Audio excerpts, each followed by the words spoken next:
Audiobook da Revista Espírita de 1860. Setembro, item 1. Boletim da Sociedade Parisiense de Estudos Espíritas. Aviso. Os escritórios da Revista Espírita e o domicílio particular do Sr. Allan Kardec foram transferidos para a Rua Saint-Anne, no 59, Passagem Saint-Anne. Sexta-feira, 27 de julho de 1860, Sessão Geral. Reunião da Comissão. Leitura da ata dos trabalhos da sessão de 20 de julho.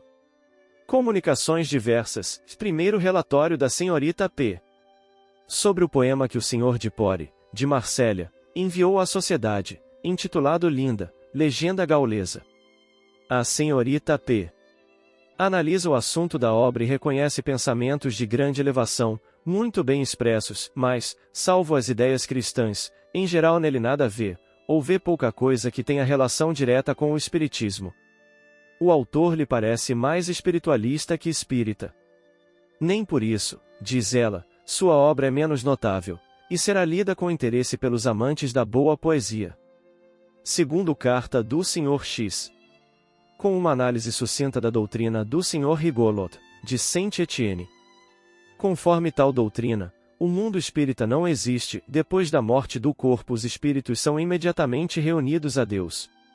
Somente 3 espíritos podem comunicar-se por via mediúnica: Jesus, diretor e protetor de nosso globo, Maria, sua mãe, e Sócrates. Todas as comunicações, qualquer que seja a sua natureza, emanam deles. São os únicos, diz, que a ele se manifestam, e quando lhe ditam coisas grosseiras, pensa que é para o provar. Trava-se uma discussão a esse respeito, assim resumida, e a sociedade é unânime em declarar que a razão se recusa a admitir possa o espírito do bem por excelência, o modelo das mais sublimes virtudes, ditar coisas mais, havendo uma espécie de profanação em supor que comunicações de torpezas revoltantes, e até obscenidades, como se vê algumas vezes, possam emanar de uma fonte tão pura. Por outro lado, admitir que todas as almas são imediatamente reunidas a Deus depois da morte, é negar o castigo do culpado, porquanto não se poderia pensar que o seio de Deus, que nos ensinam a olhar como suprema recompensa, seja, ao mesmo tempo, um foco de dor para aquele que viveu mal. Se nessa fusão divina o espírito perde a individualidade, trata-se de uma variedade do panteísmo. Num e noutro caso, conforme essa doutrina, o culpado não tem nenhum motivo para deter-se no caminho do mal, sendo supérfluos os esforços para praticar o bem. É, pelo menos, o que ressalta dos princípios gerais que parecem formar a sua base. A sociedade não conhece bem o sistema do Sr. Rigolot para o julgar em seus detalhes, ignora como ele explica uma porção de fatos patentes, o das aparições, por exemplo, aqueles em que o espírito de um parente evocado prova materialmente sua identidade. Seria Jesus, então, que simularia tais personagens, seria ainda quem, no fenômeno dos espíritos batedores, viria a bater o tambor ou as áreas ritmadas, depois de ter representado o odioso papel de tentador, viria a servir de divertimento? A incompatibilidade moral entre o trivial e o sublime, entre o bem absoluto e o mal absoluto. O Sr. Rigolot sempre se manteve isolado dos outros espíritas, o que é um erro. Para bem conhecer uma coisa é preciso ver tudo, aprofundar tudo, comparar todas as opiniões, ouvir os prós e os contras, escutar todas as objeções, e, finalmente, só aceitar o que a lógica mais severa pode admitir. É o que incessantemente recomendam os espíritos que nos dirigem, e é por isso que a sociedade tomou o nome de Sociedade de Estudos, nome que implica a ideia de exame e de pesquisas. É lícito pensar que o Sr. Rigolot, caso tivesse seguido este passo, teria reconhecido em sua teoria pontos em notória contradição com os fatos. Seu afastamento dos outros espíritas não lhe permite ver senão comunicações de uma só natureza e naturalmente o impede de enxergar o que poderia esclarecê-lo sobre sua insuficiência para resolver todas as questões. É o que se constata na maior parte dos médiuns que se isolam, os quais se encontram na condição daqueles que, ouvindo apenas um sino, não ouvem senão um som. Tal é a impressão que a sociedade experimenta a respeito dessa doutrina, que lhe parece impotente para explicar a razão de todos os fatos. Terceiro, menção a uma carta do Dr. Molière, com novos detalhes sobre a senhorita Godoy e a continuação de suas observações sobre as curas obtidas, e a uma outra do Dr. de Grand-Boulogne, sobre o papel dos espíritos batedores. Tendo em vista sua extensão, a leitura foi adiada para a próxima sessão. Quarto, o Sr. Allan Kardec relata um fato interessante ocorrido em sua casa, numa sessão particular. Nessa sessão estava presente o Sr. Habashi, excelente médium, pelo qual Adam Smith se havia espontaneamente comunicado num café de Londres. Tendo sido evocado através de outro médium, a Sra. Custel, Adam Smith respondeu simultaneamente, em francês, por essa senhora, e em inglês pelo Sr. Habashi. Várias respostas eram de uma identidade perfeita e até mesmo a tradução literal uma da outra. Relato de várias manifestações físicas ocorridas com o Sr. B. é presente à sessão. Entre outros fatos, o do transporte de uma rolha atirada num quarto, e o de um frasco de água fluidificada, que tinha tão forte odor de almíscar que impregnou todo o apartamento. Estudos. Primeira evocação do muçulmano Said Ben Moloka, falecido em Tunis com 110 anos, cuja vida foi marcada por atos de beneficência e generosidade. Suas respostas revelam um espírito elevado, embora, durante a vida, não estivesse isento dos preconceitos de seita. 2 ditados espontâneos são obtidos, o primeiro pelo Sr. Didier Filho, sobre a consciência, assinado por Lamennais, o segundo pela Sra. Lube, é sobre conselhos diversos, assinado por Paul. Sexta-feira, 3 de agosto de 1860, sessão particular. Reunião da comissão. Leitura da ata dos trabalhos da sessão de 27 de julho.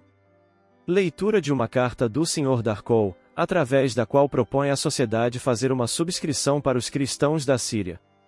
Fundamenta a proposta nos princípios de humanidade, de caridade e de tolerância, que são a própria essência do Espiritismo e devem guiar a sociedade.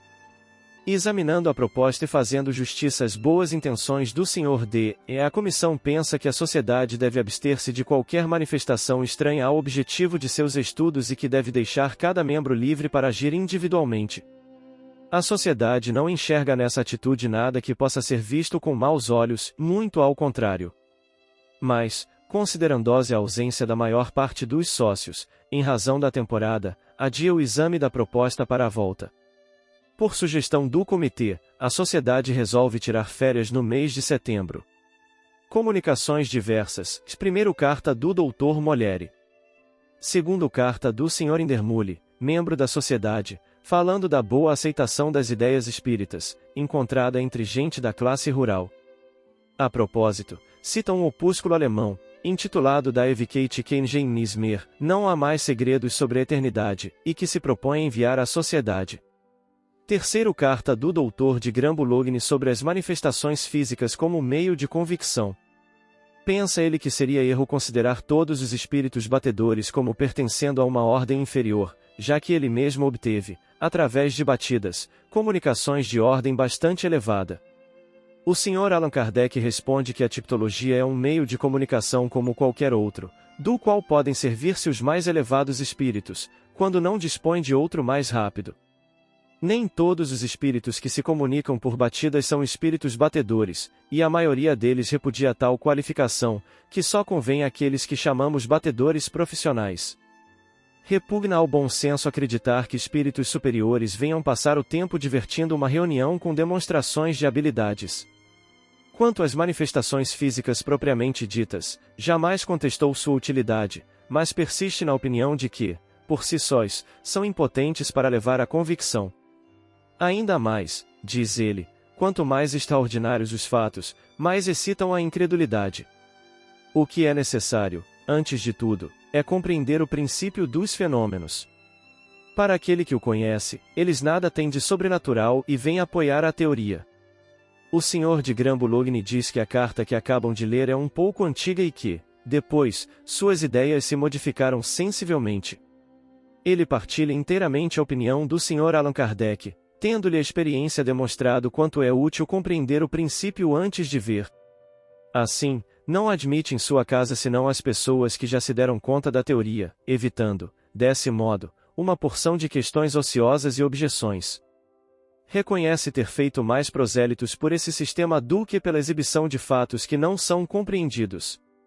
Estudos. Primeiro, evocação de James Coyle, alienado, morto com 106 anos, no Hospital St. Patrick, de Dublin, onde se encontrava desde o ano de 1802. A evocação oferece um interessante assunto para estudo sobre o estado do espírito na alienação mental. Segundo apelo, sem evocação especial, aos espíritos que reclamaram assistência. 2 se manifestam espontaneamente, a grande Françoise e o espírito de Castelnaudary, agradecendo aos que oraram por eles. Terceiro, um ditado espontâneo é obtido pelo Sr. D, é assinado pela irmã Jane, uma das vítimas dos massacres da Síria. Sexta-feira, 10 de agosto, sessão geral. Reunião do Comitê. Leitura da ata dos trabalhos da última sessão.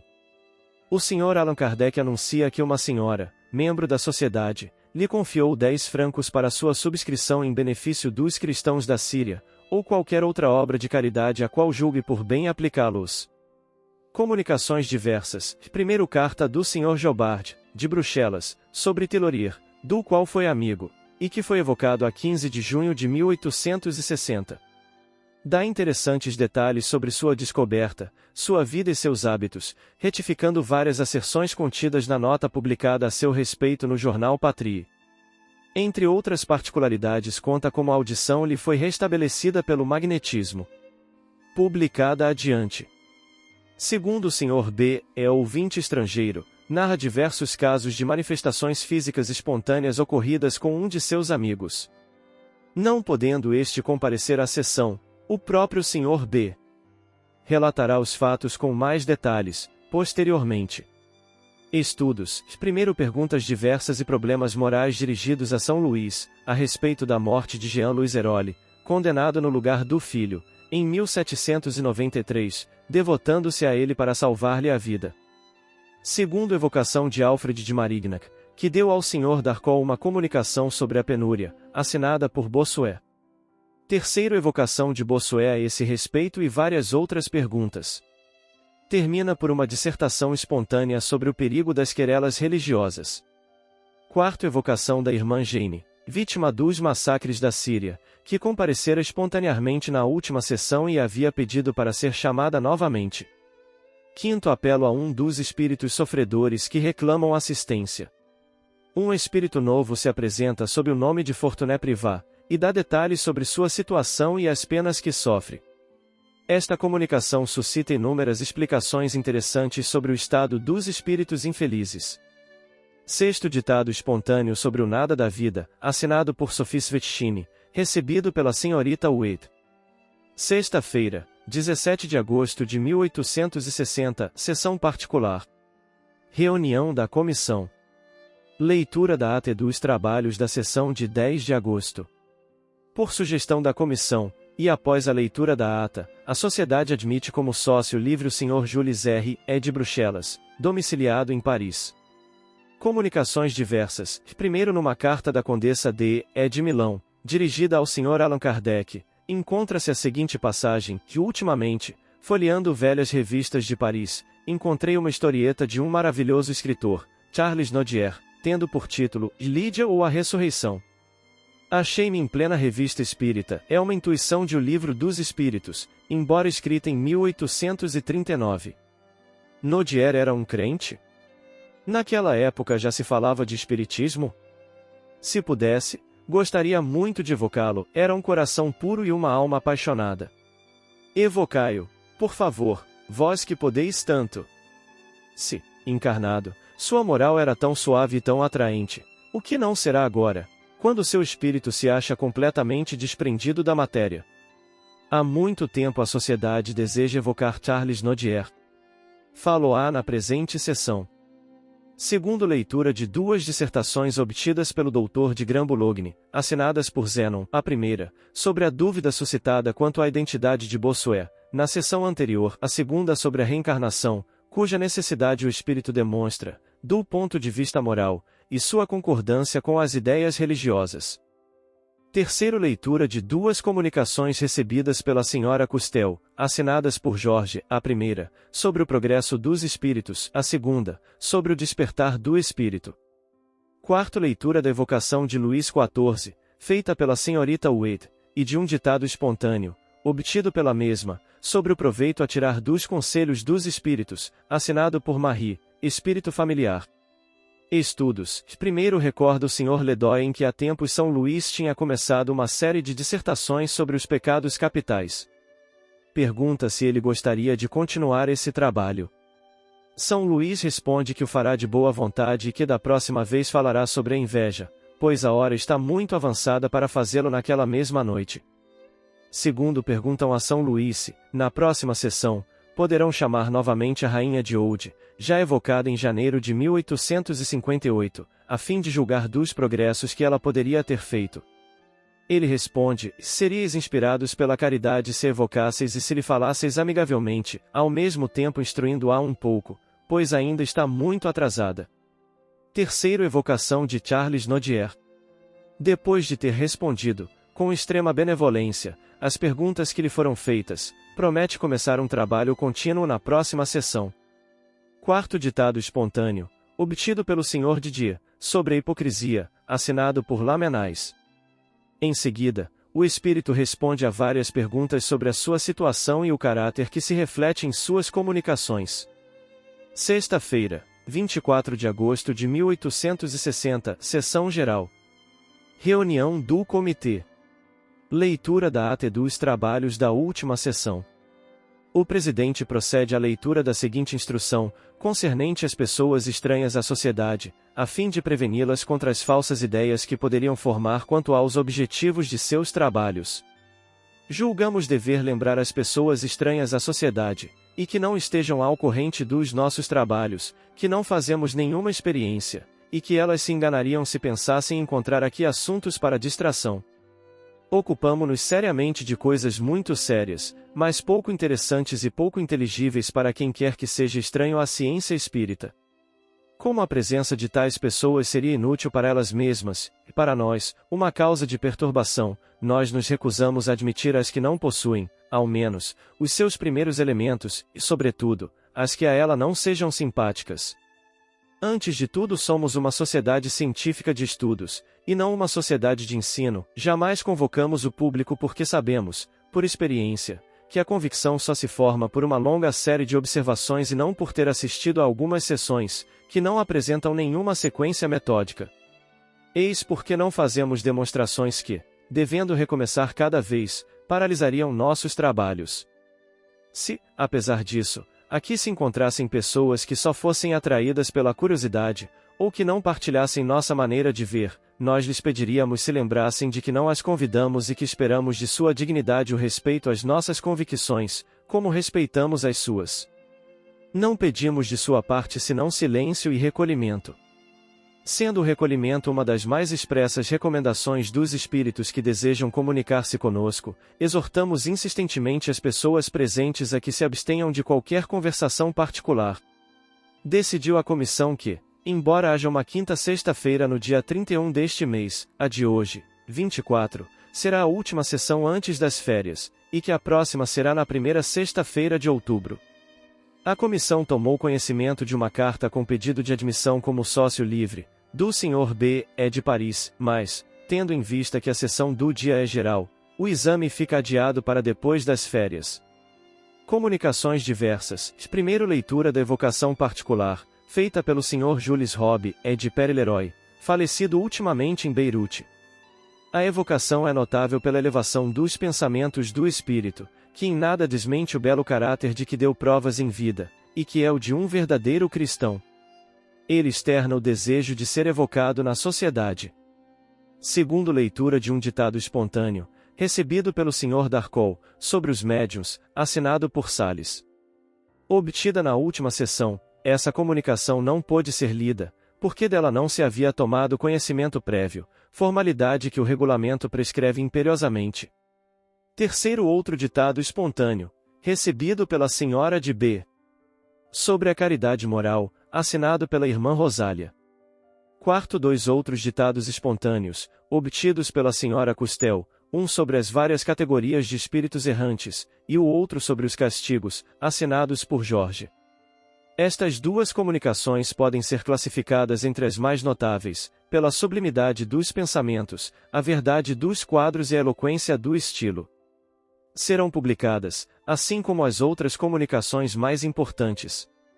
O presidente faz observar que a sociedade é necessariamente limitada pelo tempo, mas que tudo quanto os membros recebem em particular, desde que o queiram trazer, deve ser considerado como um complemento de seus trabalhos. Não deve considerar como dela fazendo parte apenas o que obtém em suas sessões, mas, igualmente, tudo quanto lhe vem de fora e pode servir para a sua instrução. Ela é o centro para onde convergem os estudos particulares para o bem de todos, examina-os, comenta-os e os aproveita, se for o caso. Para os médiuns, é um meio de controle que, esclarecendo-os quanto à natureza das comunicações que recebem, pode preservá-los de mais de um engano. Aliás, muitas vezes os espíritos preferem comunicar-se na intimidade, onde necessariamente há mais recolhimento que nas reuniões numerosas, pelos instrumentos de sua escolha, nos momentos que lhes convém e em circunstâncias que nem sempre nos é dado apreciar. Concentrando essas comunicações, cada um aproveita todas as vantagens que elas podem oferecer. Estudos. Primeiro, perguntas dirigidas a São Luís sobre o espírito Jorge. Quando vivo ele era pintor e professor de desenho da pessoa que lhe serve de médium. Sua vida não oferece nenhuma particularidade relevante, a não ser que sempre foi bom e benevolente.